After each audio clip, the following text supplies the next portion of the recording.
And it appears we are back online. What's up, everybody? It's G Mr. Drew. And you know what, man? The last episode at least went on for, I think it said like an hour 25 before it just automatically cut off on its own. You might remember I was working on that piece there.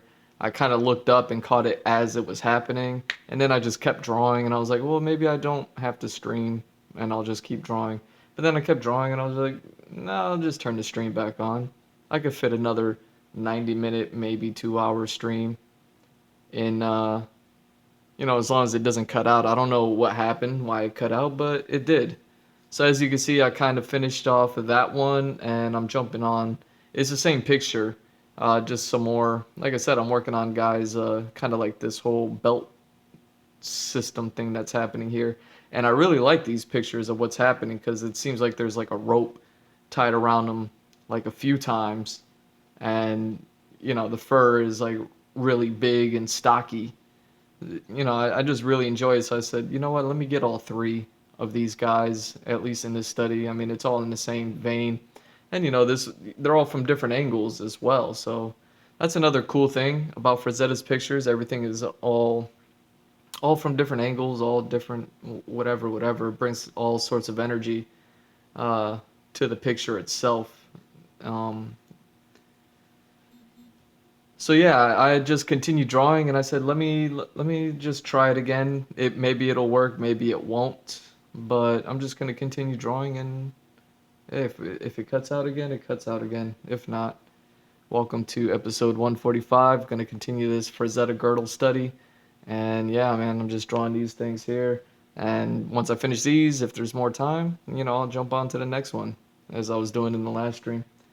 But yeah, I got uh, Alt Swift X playing in the background. It's his 100th episode of breaking down the books, and it's an Arya chapter, Arya 4 in a Clash of Kings book. I haven't read the books yet.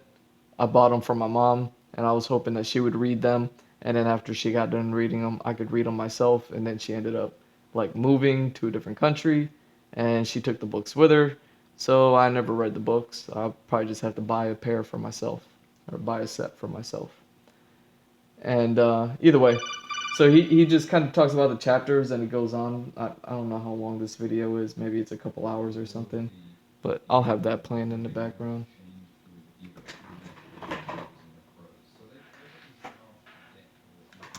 I'll even turn it up.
Rhaegar Targaryen was a problem that starts when Lyanna ran off with him and whatever. But from the perspective of the small folk, King Aerys might not have been that bad. He was a shitty king, but at least he didn't go out and murder people actively. I mean, he did try and burn down King's Landing towards the end, but the small folk didn't know that. So like the small folk have a completely different perspective on the Game of Thrones. Like the game looks very different from the perspective of a pawn than from a king and a queen. So they're taken on the march along with all these captives. There are pigs, there are chickens, there's milk cow, there's wagons, there's salt fish, and so the humans are just another resource along with all those animals and all that food and stuff.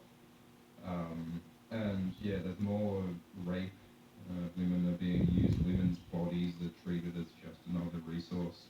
Arya's furious that Oliver, one of the Mountain's men, had Needle, because Needle is her strength. Needle is her stark identity, and it'll be a long while before she gets that back.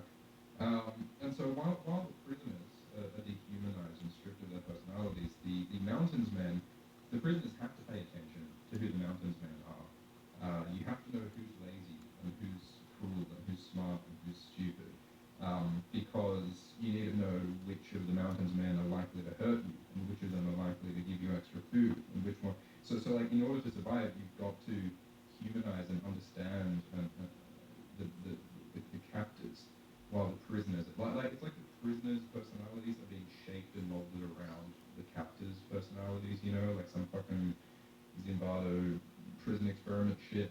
The psychology of captivity is what this is about. And Arya, meanwhile, all she can do is watch and listen and polish her hates.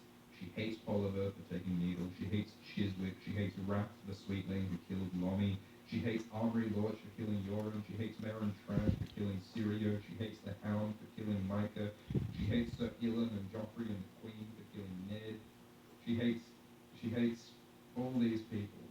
All that she has left, the last like scrap of her personality that she holds close to her heart, is her hatred for the people who have done her wrong and who have killed people. And she starts her prayer of vengeance. Every night she whispers the names of the people who have done her wrong and which she eventually wants to kill. Gregor, Dunson, Polliver, Chiswick, Raff, Tickler, Hound, blah, blah, blah. So this is the beginning of her prayer, which becomes like this last sort of dark kernel of this is what she clings on to retain her humanity and her personality in the face of this horror, is hatred and is death. And you got to ask, like, is that a good thing? Like, Westeros will definitely be better off without these horrible men. And Arya will kill some of the people on her list, like the Tickler, and, Polliver will die as well.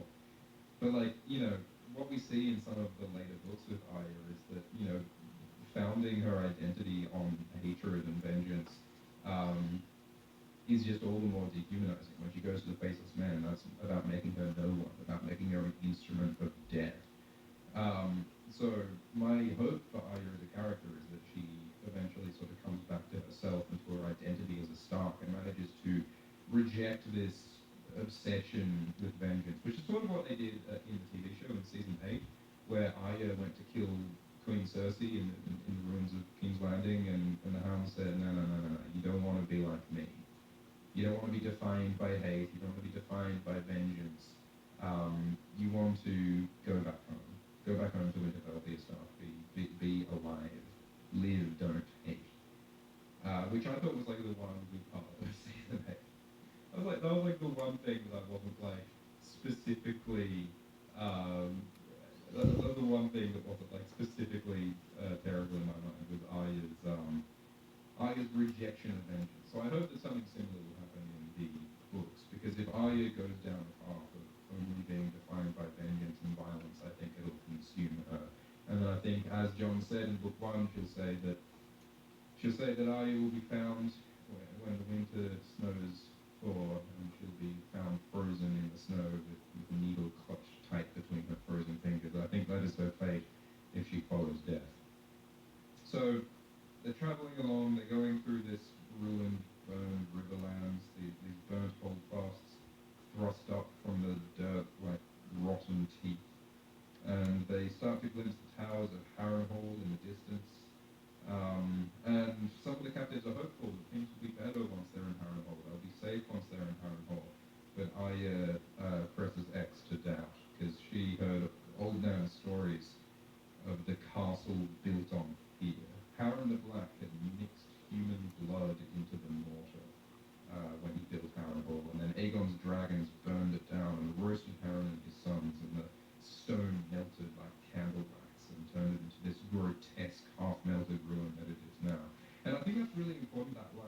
human blood in the mortar. I think that's really, really specific. Um, I think that's really, really illustrative of what this chapter's about in terms of taking humanity, human blood, and grinding it into a component of the war machine. Human blood in the mortar. That's like sort of what Joe Harden's anti-war stance is all about. Is that idea that taking the human and making it into part of this war machine is evil. Thanks so much for the generous super chat from Paranoid Altoid, um, who says $1 per episode. Hey, can I get one true fact about you, however mundane? Um, I'll think about that. Continuing, so Harrenhal, Harren Black, melted down. I think it's like this physical embodiment of all this human evil and all the ways in which human beings can be subsumed into that evil is what Harrenhal represents. So Lord Tywin's army is encamped at Harrenhal. They've got all these scorpions like built on the walls, all of these weapons to defend Harrenhal. And scorpions, of course, in the later seasons of the show were used as anti-dragon weaponry. Remember, they killed a dragon or two. They killed Rhaegal with scorpions. And I wonder if that's possible in the books. Like, if scorpions can kill dragons, and there's a whole bunch of scorpions on Harrenhal, I wonder if a dragon might die in the books at Harrenhal. The trouble is that in the books, we only see a dragon killed by a scorpion once, and that was Meraxes, Queen Rhaenys Targaryen's dragon. It was Rhaenys, wasn't it? And Meraxes got a scorpion bolt to the eye, which I think is meant to be a really lucky shot, So I'm not sure if scorpions can kill fully grown dragons in the books canonically. And so they approach Harrenhal, the Lannister army, and Arya smells the stink of the latrines, the overflowing trenches. Oh, what the hell? The video cut off. Uh-oh.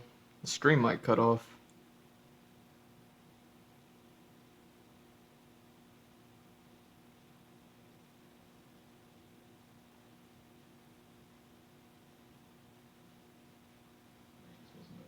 And Meraxes got a scorpion bolt to the eye, which I think is meant to be a really lucky shot, So I'm not sure if scorpions can kill fully grown dragons in the books canonically. And so they approach Harrenhal, the Lannister army, and Arya smells the stink of the latrines, the overflowing trenches full of shit, where these soldiers have been camping, which I think is mentioned for a reason, because I think that stink is used as a shorthand for moral rot. Like, something's very wrong, something's very corrupt, and that's why we smell the stink of the camp. It's like Lord Tywin's corpse, Like, when Tywin dies in A Storm of Swords, a piece of prose they talk about how his corpse stinks to high heaven. And I think that represents partly the horror and the corruption and the emptiness and how disgusting Tywin Lannister's legacy is as such a murderous, criminal, horrible person who ordered so many deaths and so much horror. And I think that the stink of Tywin's army here is sort of a continuation of that symbol. Thanks so much for the generous donation from Christine as well, who says, all your channels bring me so much joy. Thank you. Thank you, Christine. Thank you so much for all these donations and stuff, guys. It's all going to UNICEF, so it's a good cause. Thanks, guys. And so they're approaching Harrenhal, and Harrenhal looks like some old man's gnarled, knuckly fingers groping after a passing cloud, which sort of symbolically is what it is, right? I mean, Harrenhal was Harren the Black grasping for the sky, grasping for power like Icarus and getting burned as a result. Icarus tried to fly up to the sky and he got burned. His hubris and his ambition. Harrenhal was the same. Harren tried to build the largest castle in the world, be this tyrant who lived forever, and he was burned for it. So I think Harrenhal is like the embodiment of the horror of human ambition, the horror of human hubris when it's used to subjugate others. There's blood in the mortar, So Popeye is scared of Harrenhal. He says there's ghosts in there. But Chiswick says, well, you got to join the ghosts or you'll be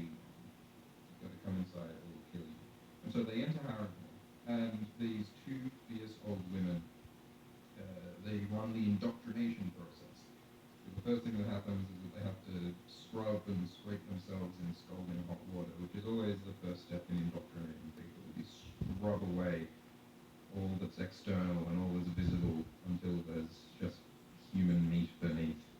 The fierce old women discuss them as bluntly as if they were newly acquired donkeys.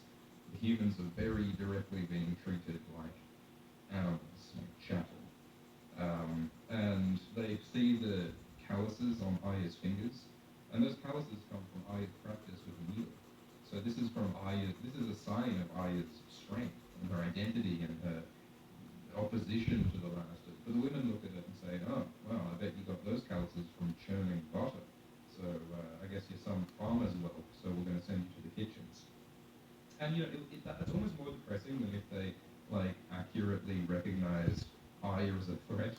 It would be more humanizing if they saw Aya as like in opposition, but no, they just see her as just another farmer's whelp, just another resource among many other just like her. And so they tell her that you go into the kitchen. And Aya says, "Oh, I'd rather go to the stables," because she's like, "Oh, maybe if we can get into the stables, I might be able to steal a horse and escape Harrenhal." And so the woman slaps Aya so hard that her swollen lip breaks open, and she says, "Keep your tongue to yourself. No one asks your views." And she's like, "Oh, well, the kitchens are really snug and warm and great, and you could have done really well there, but since you're not a clever girl, we're going to give you to Weiss instead." So this horrible, like, sociopathic woman, as punishment for Arya speaking out of turn, she decides to send Arya to the cruel and sadistic Weiss instead of the warm, comfortable kitchens. So these women are really enjoying tormenting these people, and I suppose among other things it's a reminder that it isn't just evil men who are responsible for the horror of this war. There's also women who are complicit in the evil. All kinds of people become part of this oppressive machine. Um, so Arya is having a really bad time, and they give her to Weiss. So Weiss is one of the under-stewards who manages the people at Harrenhal. And he says, "Oh, the Lannisters are generous to people who serve them well, and if you work hard, then you'll rise as high as me, if you're lucky. But, I will not accept any defiance. My nose can smell pride, it can smell disobedience, and if I catch a whiff, you'll answer for it.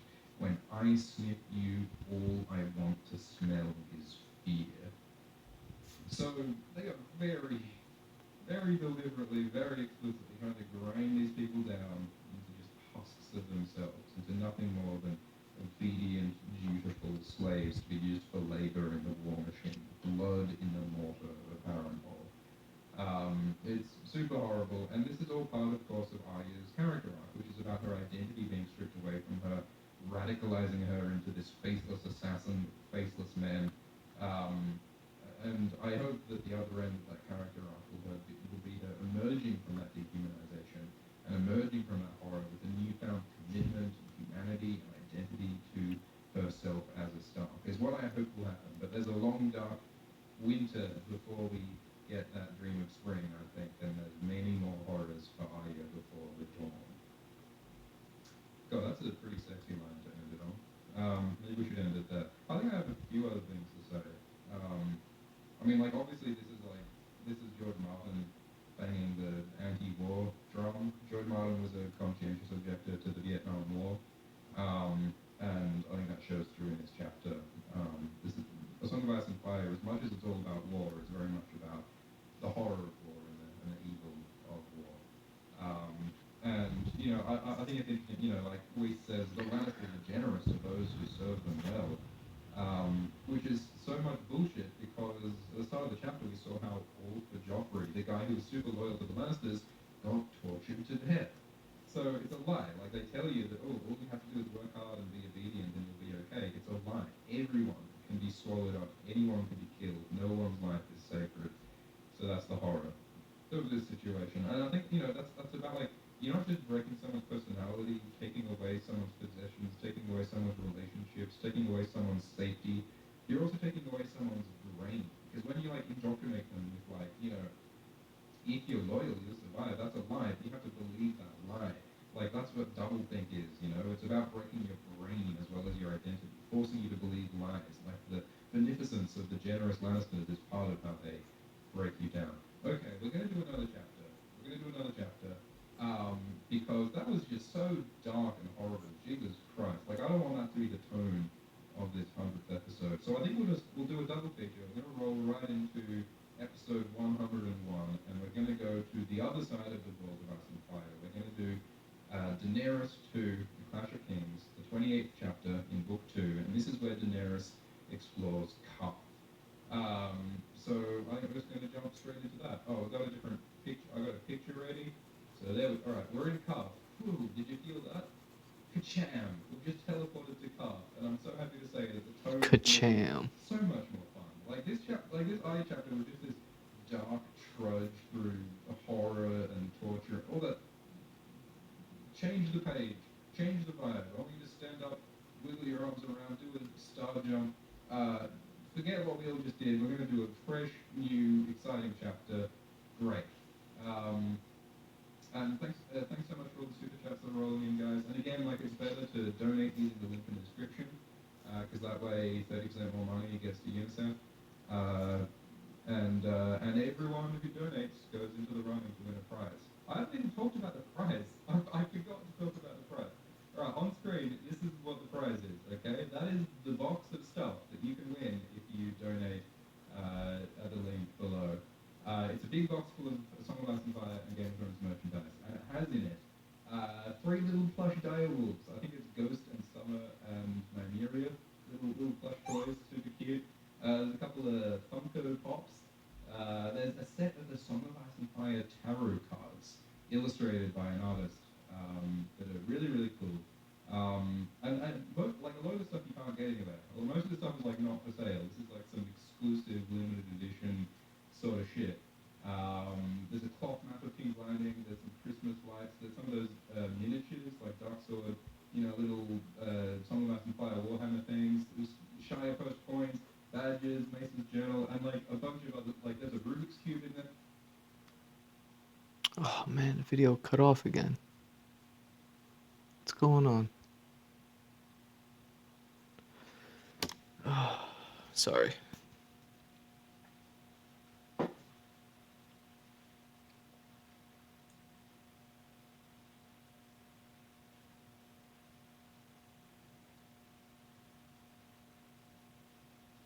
This stuff is like not for sale. This is like some exclusive limited edition sort of shit.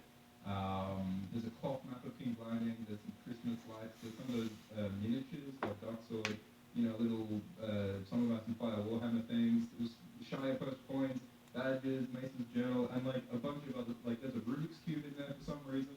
There's like 20 things in this box that you can't get anywhere else, and it all can be yours if you donate at the link below. We're going to choose the winner at the end of this live stream, so you got to do it now.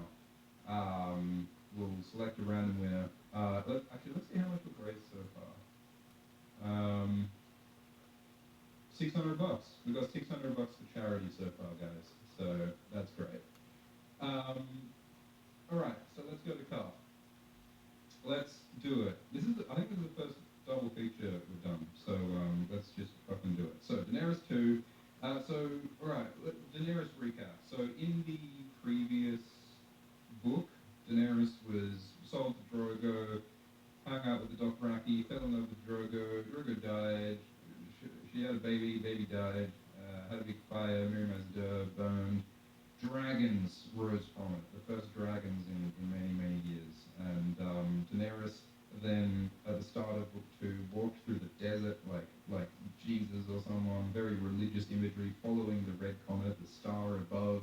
She becomes like this messianic figure, leading her people, the Dothraki, through the wastes to try and find salvation and safety. So she's finally arrived at Karth, and she was greeted by 3 seekers who came seeking dragons. There was Zarazo and Daxos, and Quaith, and the warlock Cat 3. And so they have brought her into Karth, and she's going to see the wonders and the glories of the greatest city in the world. So this is like, if last chapter was like a grayscale slog through the mud and the blood, this chapter is a kaleidoscope of color and fantasy and bewitching, enchanting this chapter is an explosion of color, which contrasts so hard with with the previous horror. Um, as soon as we step into car, there are these camel riders who ride out to be Daenerys's honor guards. And the riders wear copper armor, and the camels have copper tusks and black silk plumes and saddles inlaid with rubies and garnets. And the camels are dressed in blankets of 100 different hues. This explosion of color right at the start.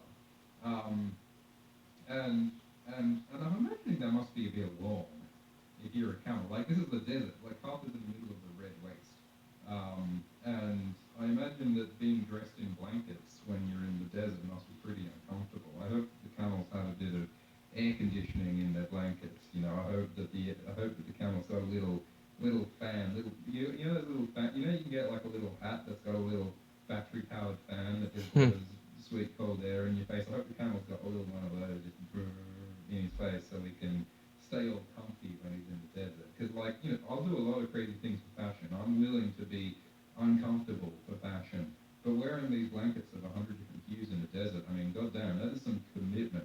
That is some dedication to Shoy that I am impressed to see in a camel.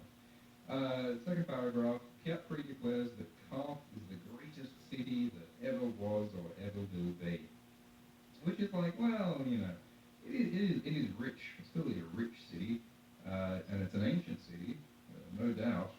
We don't really know all that much about the history of Kaf because there's no chapter about it in the World of Ice and Fire. The World of Ice and Fire is the world book that has all these descriptions of all the different places in the World of Ice and Fire and their histories. It talks all about E.T. and it talks all about Ashai and it talks all about the bones and it talks all about Atlantis and the free cities.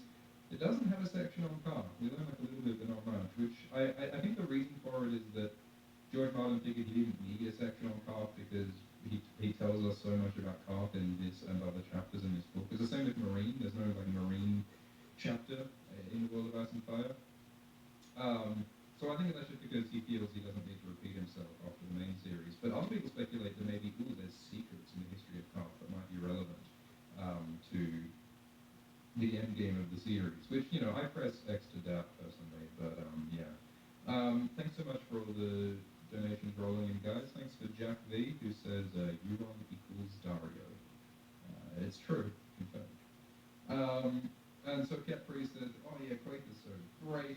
And I think that, you know, I mean, basically the point of the Kaf arc is that we realize that, you know, Kaf, for all the talk, for all the color, for all the majesty, it's basically hollow, it's basically corrupt, it's basically empty. Like, we see that in the House of the Undying, when Daenerys gets taken into this trippy funhouse mirror and she just learns that it's all lies, it's all illusions. It's like Wizard of Oz, you know, you pull back the curtain, and there's just some desiccated old man who doesn't really know what he's doing and hasn't been taking his medication. Like, it's not...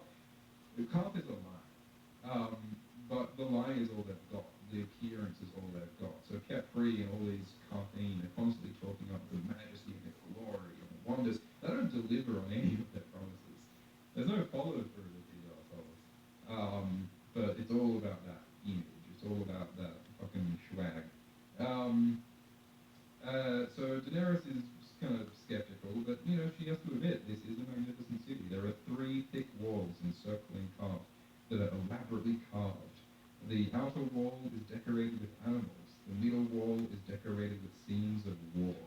And the inner wall is decorated with scenes of sex that make Daenerys blush. Because that really is like the 3 things that are great, really. Animals, war, and sex. Like, what more do you need? That's basically all that Reddit is. Those are the 3 categories of subreddits. it's all the cute animals subreddits, and then war, like, I don't know, I guess that's like video game subreddits. And then there's sex, which is every other subreddit. That's basically like the Maslow's hierarchy of like fucking nerd interests. That's what Kaf is a monument to. It's things that George Martin liked when he was in the 70s. Psychedelics. It's a big psychedelic. This is a psychedelic journey into the mind of George Martin. Because like all the drug use stuff, all the hippie shit. Like I don't know how much George was into that stuff. But this is a very psychedelic chapter, and like that becomes a lot more explicit in the House of the Undying. which is when Daenerys explicitly takes drugs and trips the fuck out. But like this whole chapter is like kaleidoscopic and psychedelic and trippy, and everything that's happening is entrancing kaleidoscope. And what am I saying? I'm saying that this is just a journey into the mind of like things that George thinks is cool. Because he loves his horses and he loves his battles and he loves his fat pink masks. So that's why I think the walls of Carp have animals, war, and sex. Someone in the chat asks when does the donation window close. You can donate to UNICEF at any time. If you're listening to this after the live stream, you can donate to UNICEF now, and I encourage you to do so. But if you want to enter the running to win the incredible, exclusive, exciting prize box full of the Song of Ice and Fire merch, you've got to donate like now, like during the live stream. We're going to announce the winner at the end of the live stream. Okay, so during Carp, there's cool walls, page 2. All the colours that have been missing from Vase to Loro have found their way to Carp. Buildings crowded about her, fantastical as a fever dream in shades of rose, violet, and umber. There are statues of snakes decorated with flakes of jade, obsidian, and lapis lazuli. There are fountains wrought in the shapes of griffins and dragons and manticores. Like, it's so trippy. And the outer gates are banded with copper, the middle gates with iron, and the innermost with golden eyes, which is interesting. Don't the children of the forest have golden eyes usually? But also just like whenever I see eyes anywhere, I just think of Bloodraven and his 1,000 eyes. But in the context of Carp, I think about Quake. Quake seems to be watching Daenerys somehow. And Shiera Seastar, I then wonder about. Is Shiera connected to Quake? Is Bloodraven connected to Shiera? All sorts of mysteries, which don't really get resolved at all, so maybe they don't actually lead anywhere. Carl kind of seems like a massive distraction in the whole sort of arc of the story. Like that's sort of the in-universe point of Carl is that like Daenerys realizes that it's all just like a hollow fantasy and she needs to leave Carl. Like Carl looks appealing on the surface but is empty and pointless within. That's kind of how I feel about the Carl storyline as a reader. Doesn't really go anywhere. I have read speculation. I have heard theories that the whole reason why the Carl storyline exists is that George Martin was writing the West. Oh my God, why does this keep cutting off?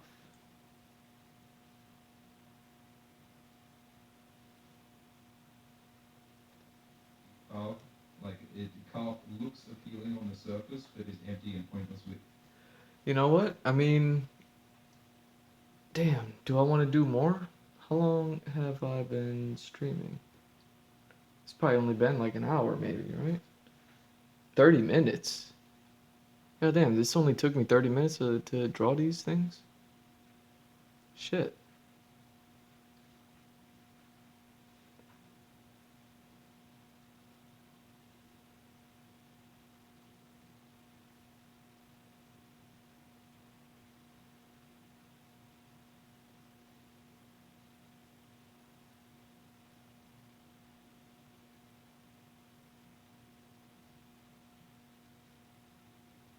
Yeah, I guess I gotta keep the string going for a little while. I was talking all that shit, like, oh yeah, I'm gonna go, I'll draw more. So yeah, let me move on to the next thing. I really enjoyed these though. These are more along the lines of what I'd like to be doing with this, as far as like adding these sort of things to my own, like how big and bushy these I don't even know what you call them loincloths are, and how they're tied up with rope makes them look a little bit sturdy, you know. So yeah, let's move on. Let's see what else we got. Now it's jumping into some Tarzan stuff. Is that George Martin was writing the Westeros plotline and writing the Essos plotline, and he originally was Bunch of planning naked for the dudes. to be a trilogy, right? It was meant to be book 1, kicks off the story and like starts the War of the Five Kings, and then like book 2, Daenerys invades Westeros, and then book 3, the White Walkers are defeated in the Battle for the Dawn. Like that seems to have been the initial point of that was the initial plan. But then things got a little bit more complicated than Georgie Porgy expected, and so he went on this sort of all these rabbit holes Hmm. with War of the Five Kings, and then ooh, what if Lady Stoneheart, and ooh, what if Beric Dondarrion, and ooh, and things rapidly spiraled out of his control. All these new things were happening in Westeros, is my point. And so he had all these extra storylines to feed in about Westeros, but then he's like, well, what do I do with Daenerys?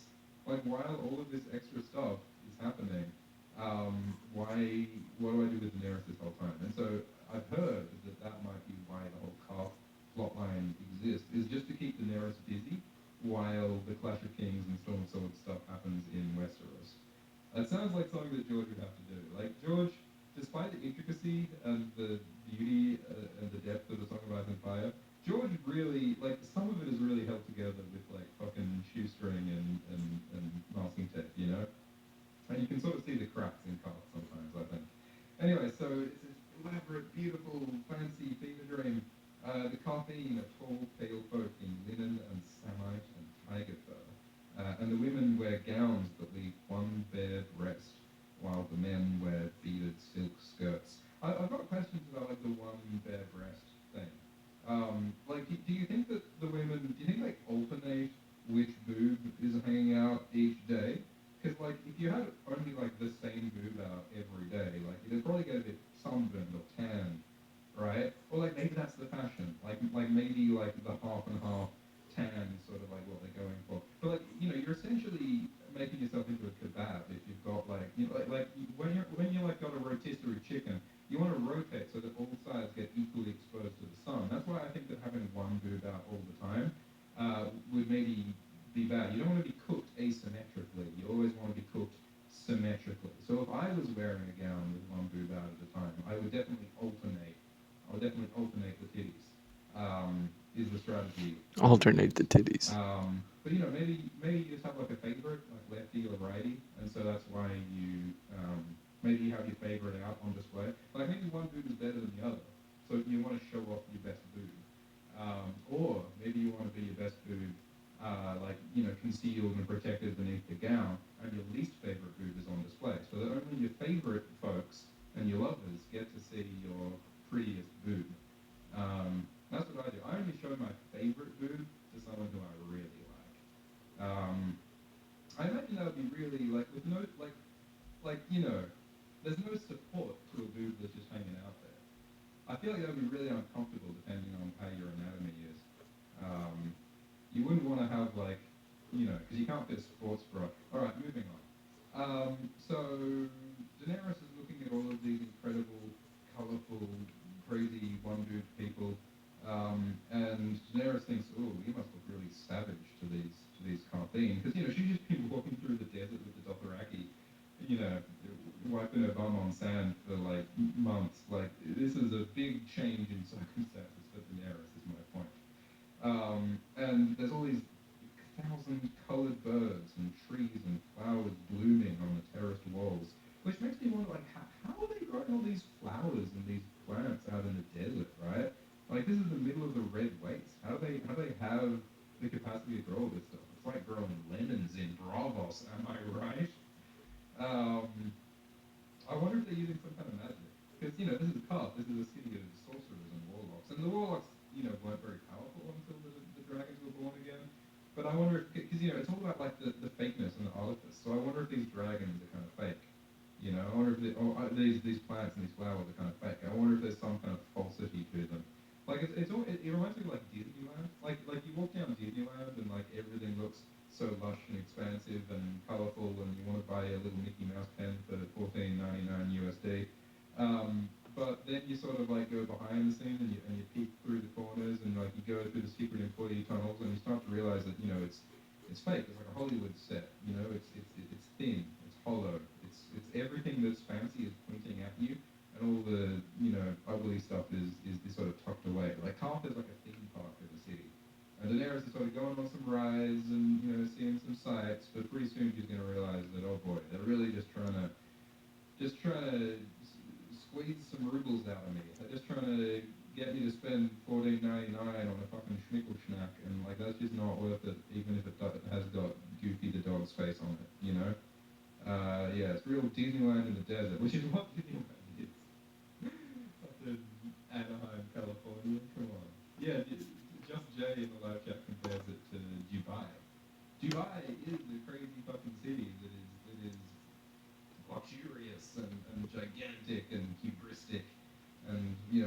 be a great city, and it's this sort of just hollow place in the middle of the desert, which which yeah, it involves which is questionable. Maybe Dubai is like the capital of business. Anyway, so all of these seekers, Zaro and Capri and Quape, well, Zaro and Capri mostly, are just relentlessly sucking up to Daenerys, just saying, oh, if you want anything, I'll give it to you. The city is yours. Everything you can drink of truth and wisdom. I'll give you sunlight and sweet water and silks to sleep in. We'll put a crown upon your head. And they're trying to suck up to her because she has dragons, and they're trying to like get the dragons for status and power and so on. So it's everything coming out of these guys' mouth is bullshit. Um, and Daenerys is trying to stay focused. She's trying to keep her eyes on the prize. She says that the only palace that I want is the castle at King's Landing. I don't need any of this other crap. I don't need your crown. I just want the red castle at King's Landing. So she's remembered the lesson that she learned from Miri Mazda, the witch who killed her unborn child in the previous book. So she's wary of magicians. She's wary of all of these guys. Which is sort of why, like, sort of the Carth arc seems a little bit redundant. Like, what does Daenerys learn from Carth? She learns that, like, not to trust fucking sorcerers with blue lips, right? But that's what she learned last book when she learned not to trust Miri Mazda. You know, like Daenerys' like takeaway from Carth is not terribly clear to me, so I'm not really sure what the point of this arc is in some ways. Um, a warlock's house is built of bones and lies, Zara, Zoe, and Daxos said. So you know, Zaro and Gatfrey are trying to discredit each other at the same time as they're trying to suck up to Daenerys. And Zara says, well, you know, the warlocks, they used to be mighty, but now they just read crumbling scrolls and drink shade of the evening and hint of dread powers, but they are hollow husks compared to those that went before. And Jorah says, oh, the crow calls the raven black. He's saying that Zara is the same. So you get the sense that Carthage might have been great once, but it's kind of empty and hollow and pointless now. And all it has is boasts. All it has is bragging about what it used to be, and it's like superficial baubles and it's superficial, you know, pleasures and luxuries. There's no substance here, nor is there any substance of the promises made to Daenerys. It's all bullshit. Um, but the whole, like, you know, warlocks having no power thing does change because the birth of Daenerys' dragons do seem to spark a return of magic to the world.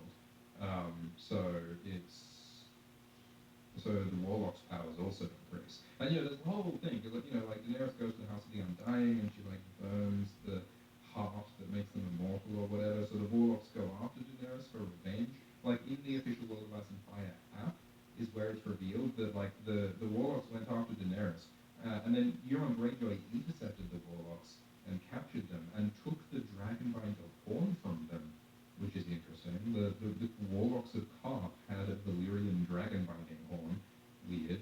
And then Euron cut the legs off Khepri and hung him from the rafters of his ship. So you know that revenge plan didn't work too well. But anyway, so like, you know, Daenerys, like Jorah is saying you shouldn't trust these guys, and Daenerys is like, well, you know, these guys are powerful. Like I want them to help me get my crown. But Jorah's like, nah, I don't even like this. I don't like the smell of this place. Which again, like that's just like what we were saying in the last chapter about like the stink of Lord Tywin's army latrines is a sign of the corruption of his whole war and his whole politics and his whole position, and the stink of Carth is true of that as well. And Daenerys is like, oh well, you know, it smells sweet to me, but Jorah says that sweet smells are sometimes used to cover foul ones, which is exactly what someone who stinks would say. in Daenerys' defense. Jorah, you know, he's a hairy bear who's just spent a month walking through the desert. I don't know how much Axe body spray Jorah had access to while he was walking through the Red Waste. But if you had to ask me, I suspect you could smell Jorah's armpit from low Earth orbit. I imagine that Jorah is a odiferous dude at this point. And so, you know, a foul-smelling man would be the kind of person to tell you not to trust sweet smells, is what I'm thinking. Aof in the live chat asks a great question, which is, if the warlocks of calf had a dragon binding horn this whole time. Why didn't they use it? That is a great question. That is a great question. Like, if the warlocks wanted Daenerys' dragons, why didn't they just blow the dragon binding horn and take them? That's a great question. Maybe at the time they didn't have a dragon binding horn. Maybe they only got the horn like afterwards, specifically to use on Daenerys after she had left. Or maybe the dragon horn doesn't work in quite the way that we think. Like, Makoro and Euron and Victarion seem to think that blowing the horn gives you control of the dragons, but maybe it's a bit more complicated than that. Maybe there's like a sacrifice or some mistranslation, or I don't know what's going on with the dragon horns. Anyway, so she's got a calf, and so this arc is sort of about disillusion. Like, Dany sort of wants to believe that these people will help her, but yeah, they won't. And Daenerys thinks that, Jorah, my great bear, I am his queen, but I will always be his cub. He will always guard me. It makes her feel safe. She wished she could love him better than she did. Which is a bit like, alright, well, hang on, Daenerys. Like, why are you being so blindly trusting of Jorah here? He kissed you a while ago. And he has, pretty much straight up admitted that he's, attracted to her because she looks like his ex-wife, Lynette Hightower. I don't know if Daenerys should be, as affectionate and as trusting of Jorah as she is. But, Jorah is the guy who's been by her side for, the whole book now. So I guess he's the best she's got, even though he is kind of, creepy and possessive and manipulative. Like, later on, she's saying, oh, Jorah, I want you to go down to the docks and, talk to some people and, get some intel. And Jorah's like, no, I have to stay by your side. Which is like, oh, he's being protective, but he's also being possessive. Jorah doesn't want anyone but him to be by her side all the time. He's a controlling dude.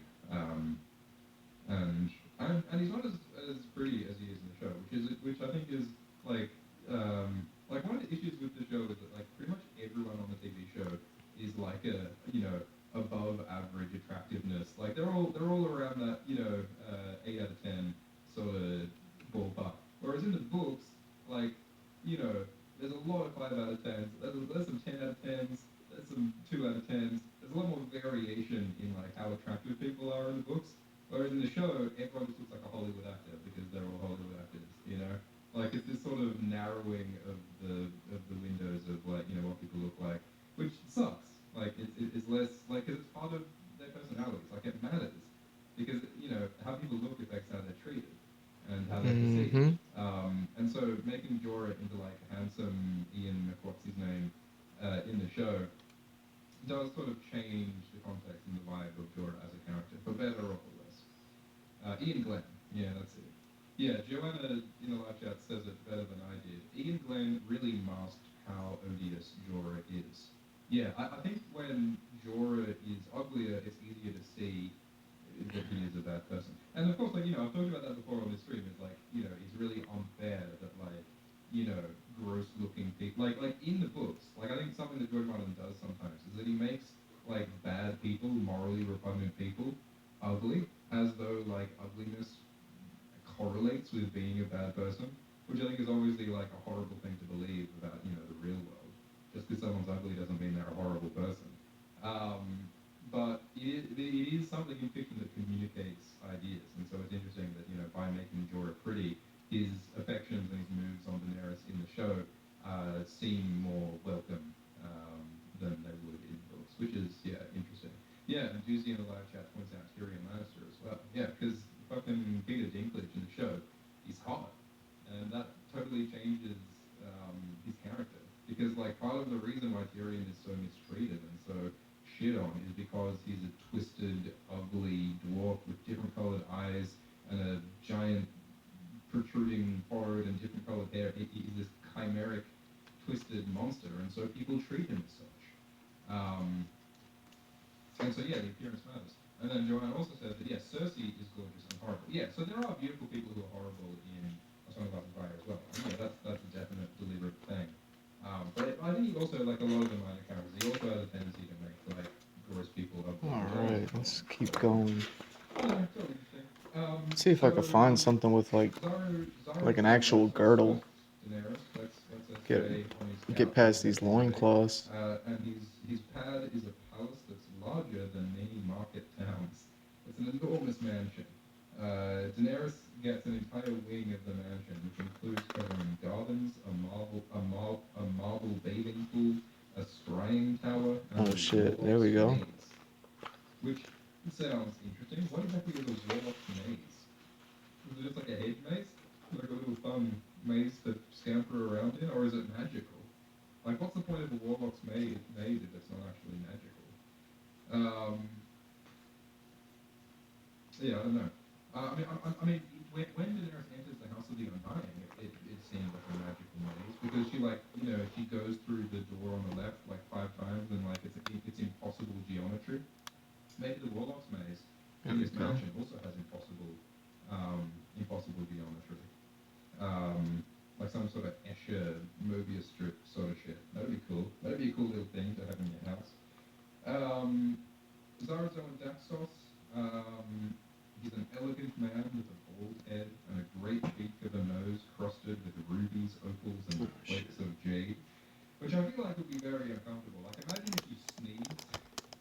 Imagine if you sneeze and then just this blast of like rubies, opals, and flakes of jade just hit the person in the Alright, nose my like a hand shotgun might bump the blast. camera a little bit. You know, like there's like weird YouTube channels where like gun enthusiasts just do weird things with guns, like they load a shotgun with like gummy bears as ammunition.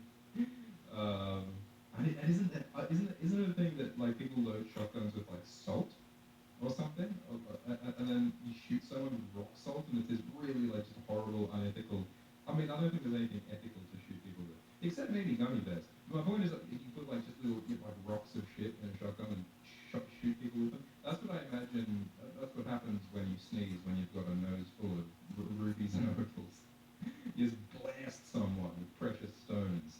If I had to be blasted, I'd rather be blasted with some rubies. You know what I'm saying? Not diamonds though; they're a bit too hard. I don't want them going through me. All the great of Karth will come to see my dragons, Daenerys thought. And so everyone wants her attention since she's the dragon lady.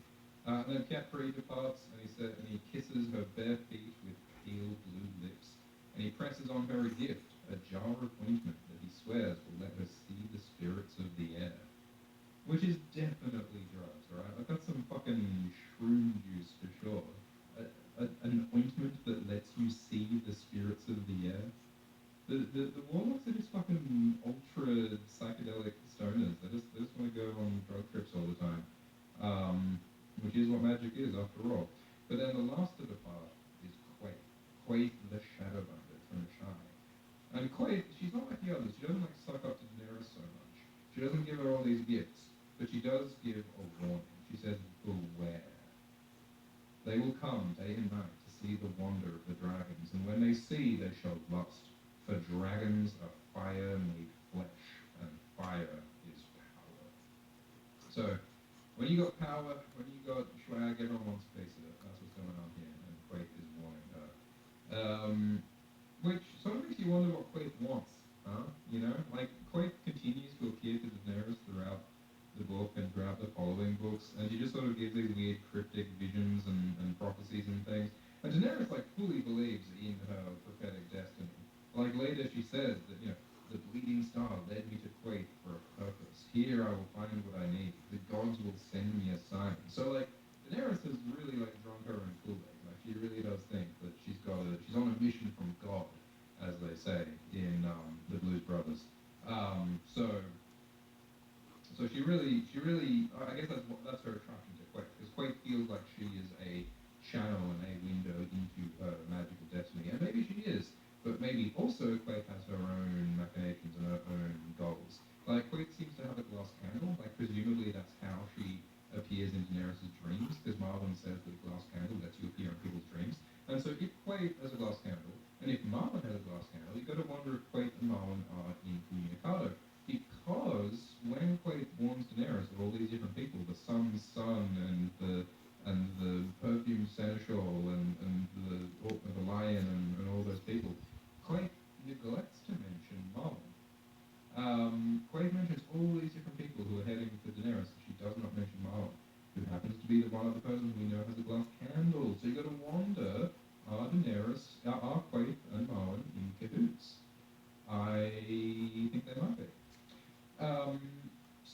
yeah, so Daenerys is trying to be skeptical. She's trying to remember the treachery of Merinos Dove, but she's also trying to like, she's also sort of suckered in by the promise and the glory and the magnificence of Karth. So she's going to be disillusioned gradually. She tells Rakuro to go and look at Karth and to take some women with him to go to places where men are forbidden. She tries to gather some intel, and we never hear what Rakuro found. I think Joe Carlin might have just straight up forgotten about that.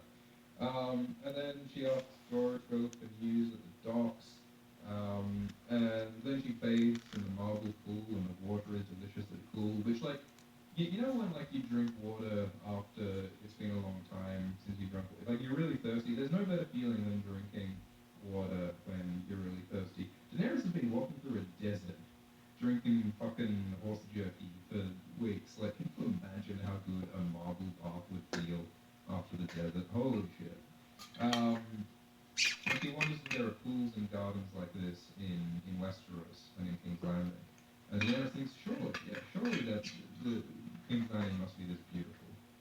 Viserys always said the King's like the Seven Kingdoms were the Ooh, most beautiful in the world. sorry. Which Daenerys is in for a very rude surprise if she's expecting if she's expecting it to be beautiful in King's Landing. The famously like shit smelling slum of King's Landing. And there's that shit smell again, because just like Tywin's corpse, just like Tywin's army, just like Karth, the horrible stench of a place can indicate the corruption and the moral stink of a place. And so Daenerys is going to get a good strong whiff of that shit smell when she flies over King's Landing. And she thinks about how, her Dothraki probably want to, like, plunder King's Landing and burn it. But Dany thinks, quote, she had no wish to reduce King's Landing to a blackened ruin full of unquiet ghosts. Daenerys specifically thinks that she doesn't want to reduce King's Landing to a blackened ruin. And what does she do in Season 8, Episode 5? She reduces King's Landing to a blackened ruin. I think that what they're setting up here in the books is Daenerys burning King's Landing. Because the whole arc is about, like,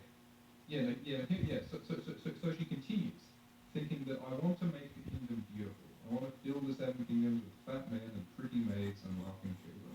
I want my people to smile when they see me ride by, the way Viserys said they smiled to my father, Aerys II, which they did not in Hint.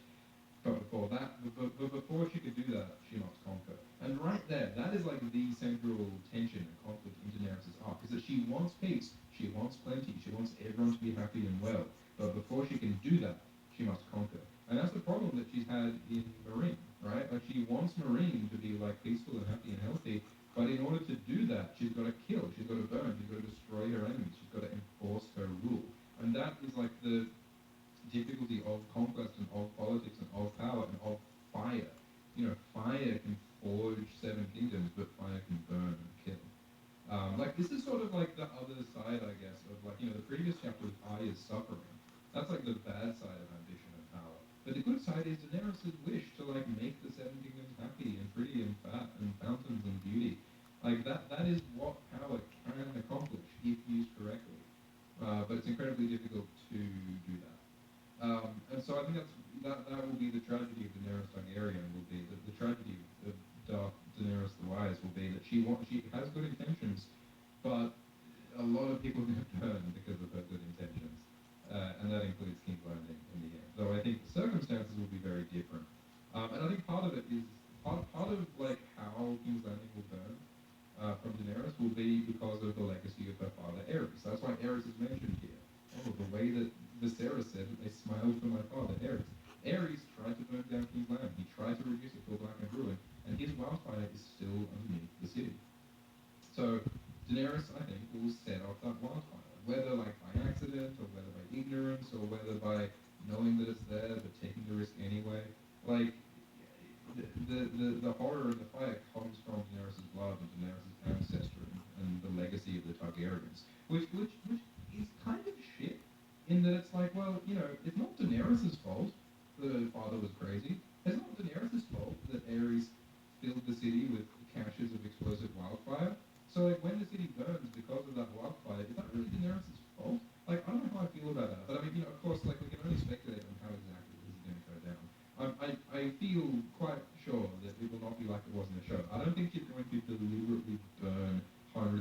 tons of innocent people just because she's angry after the city has already surrendered. Like that to me is absurd.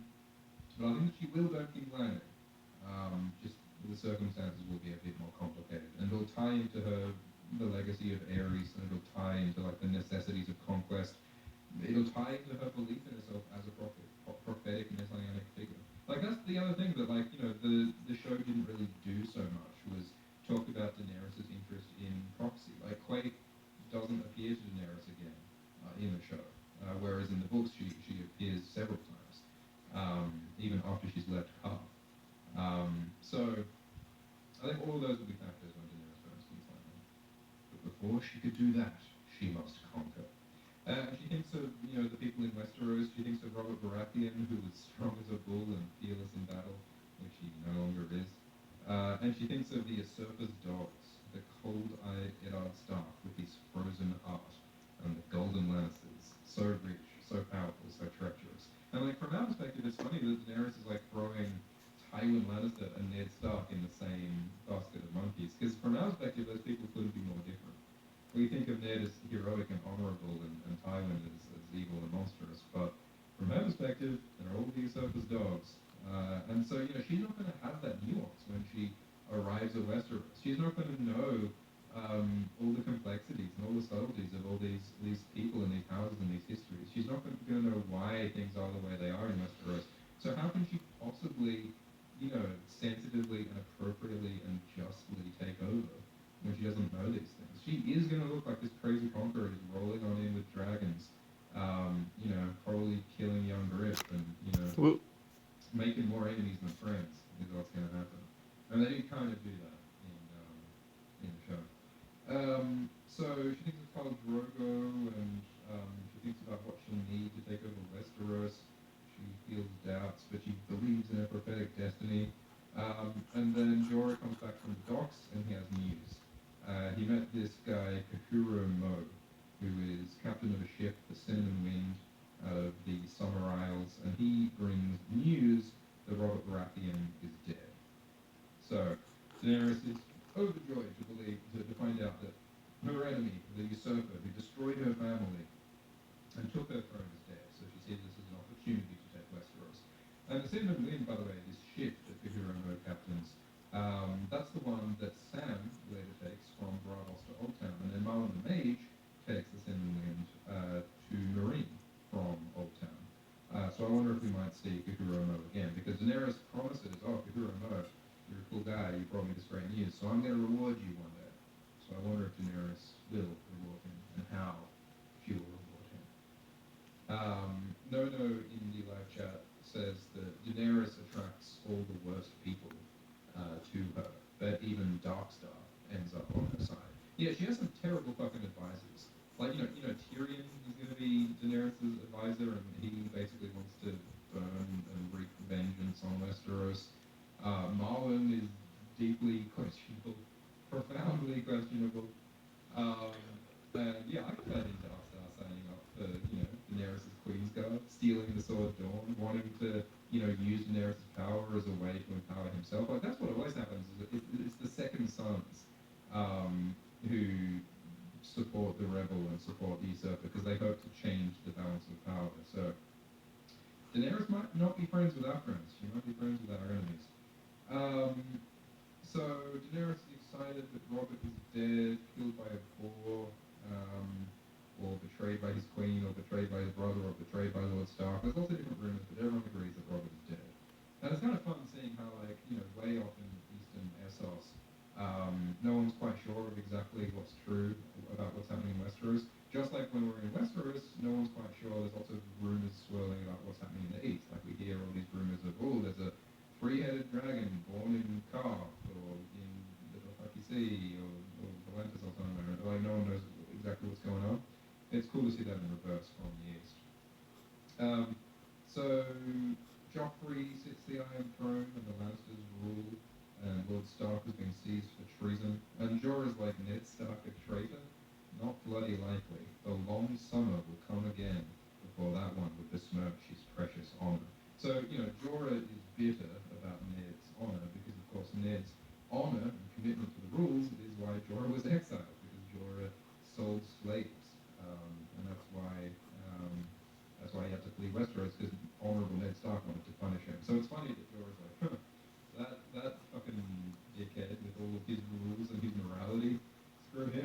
But it also shows how Ned Stark's reputation for being honourable truly is renowned for him. And Daenerys says, what honour could he have? He was a traitor to his true king Aerys, just like the Lannisters. Um, like dogs tearing someone apart. So it's funny that Daenerys is not inclined to see the subtleties and the nuance of Westerosi politics, which makes me think that'll continue when she invades Westeros. And there's gonna be bad people burned by Daenerys, but there's gonna be good people burned by Daenerys as well. She just doesn't have the context. She hasn't read the previous 5 books like we have. So I think that some good people are going to be burned by Daenerys. And Kahuro Mo sort of sucks up to Daenerys a bit, and Kahuro Mo says that, well, you don't need to repay me because you have rewarded me already because I have seen dragons. So everyone's very excited to see the dragons, which would be crazy. Like imagine seeing dragons after hundreds of years of extinction. It'd be like seeing a velociraptor. It'd be like going to Disneyland and seeing a fucking Tyrannosaurus Rex. Do you reckon they'll do that soon? I'm sort of disappointed that it hasn't happened already. Like, we have had animals unextincted. I think it's called the Pyrenean ibex, or the something ibex, is a kind of deer creature that went extinct. But then they unextincted it because they used a cloning process called somatic cell nuclear transfer, and they got and they like got the DNA of this extinct animal and they put it inside the embryo of a similar animal, and then they birthed it. They created they birthed an animal that had been extinct, this kind of ibex, and it didn't live for very long because cloning is doesn't work that well yet, but it's possible. Animals have been unextincted, so it makes me think that we should maybe should is a strong word, but I'm surprised that someone hasn't already tried birthing dinosaurs. I mean, the problem is that you've got to do it with similar animals first. You can't birth a Tyrannosaurus out of a sheep, I imagine. But you got to find similar we're talking about bringing back mammoths. Like if you got some mammoth DNA and then you put it in an embryo in an elephant, you could probably birth a mammoth. That'd be cool. Why don't we go to a zoo and go see a mammoth, ride a mammoth rides? Man, mammoths would probably stink. Anyway, so Mahura was excited to see a dragon, an unextincted animal, and Jorah's like, maybe you shouldn't be telling everyone that you want to go invade Westeros, and Jack's like, no, look, this is great. The death of Robert changes everything. Before, the Seven Kingdoms were united under Robert, but now they fly to pieces, just like Macalester did when Drogo died. So now's a great time to invade. Which, she's speaking with a lot of confidence about the political situation in a continent that she's never been to and doesn't know much about. But alright. But Jorah's like, yeah, no, look, the High Lords have always fought. Like, it doesn't really matter. Like, tell me who wins the fight and I'll tell you what it means. But, the Seven Kingdoms are not going to fall into your hands like so many ripe peaches. You'll need a fleet, gold, armies, alliances. And Daenerys said, I know all that. I know all that. But look, I'm not the fighting girl that you met in Pentos.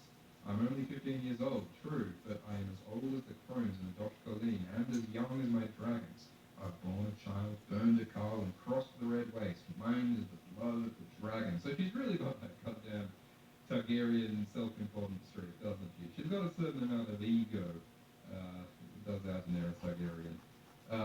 And Jorah says, well, Viserys was also God of the Dragon. And Daenerys says, I am not Viserys. And Jorah's like, oh, well, yeah, okay, I guess you're more like Rhaegar. Suck up, suck up. But even dragons can die. And Daenerys says, well, dragons die, but so do dragon slayers. And she kissed him lightly on an unshaven cheek. So that is Daenerys 2, A Clash of Kings. That is her introduction to Ka, and that is the beginning of this sort of long, colourful diversion on the road to actually heading to Westeros. So, I don't know, it's a cool chapter. I like the psychedelic, colourful imagery. I enjoy Get-Free and Zarazo and Daxos and Quaid as sort of inscrutable as they are. They are memorable and fun. And the House of the Undying is great. I mean, the House of the Undying is for sure the highlight of the whole Quaid, the whole Car arc, I think. And that actually had sort of import for the rest of the problem of a lot of craft is that a lot of it doesn't have much of an impact on the series. Um, but yeah. All right. Look, we're gonna wrap up the stream now. It's been fun. It's been cool. It's been real. Thank you so much for participating in the 100th episode. We're gonna do the draw of the random prize winner for the charity raffle. So if you want to be in the running for the prize that we're going to draw really soon, donate now at the link. It's all going to UNICEF. We have already raised over $1,000, which is fantastic. 1,100 bucks. Yeah, that's great. And yeah, thank you all so much for doing old trippy stuff, guys. Thanks for being trippy with me. We're going to do another episode soon, sure. All right. Yeah,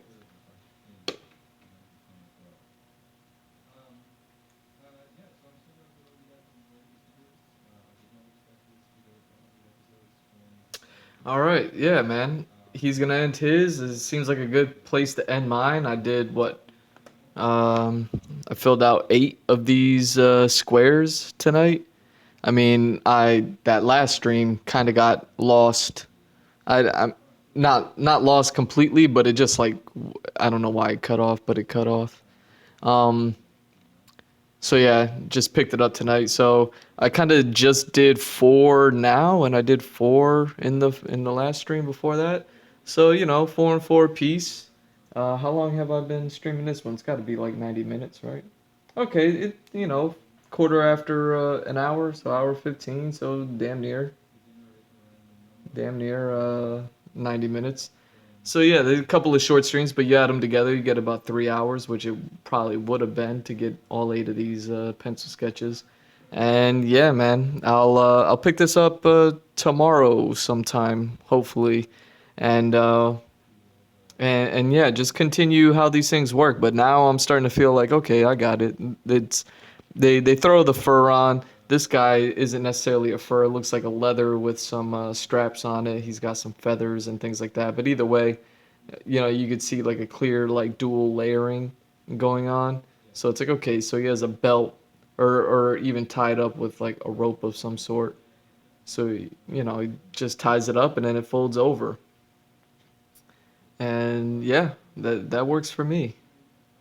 I feel like I'll be able to do a lot.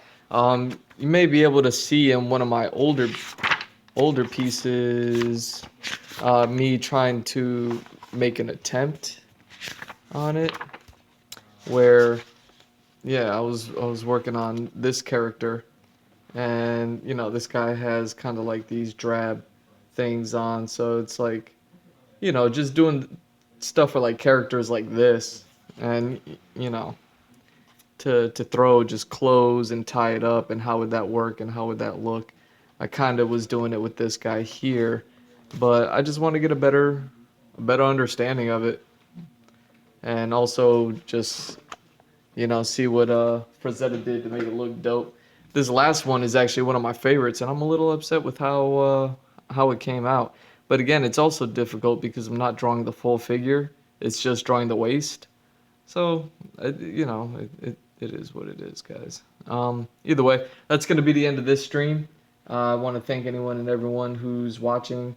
And yeah, man, I'm G Mr. Drew. That's at G Mr. Drew on all socials. You can follow, like, and subscribe. And links are in my bio as well as my website, gmrdrew.art. You can contact me through there if you're interested in me doing any commissions for you, or you want to hire me for something. Let me know. Just shoot me an email. Let me know what's up. And yeah, we can get talking, get cracking. Either way, you've been watching the Andrew Glowczewski Experience, episode 145, the Frazetta Girdle study. I guess this would be part 2. So yeah, thank y'all. Good night. I'll be back. Peace.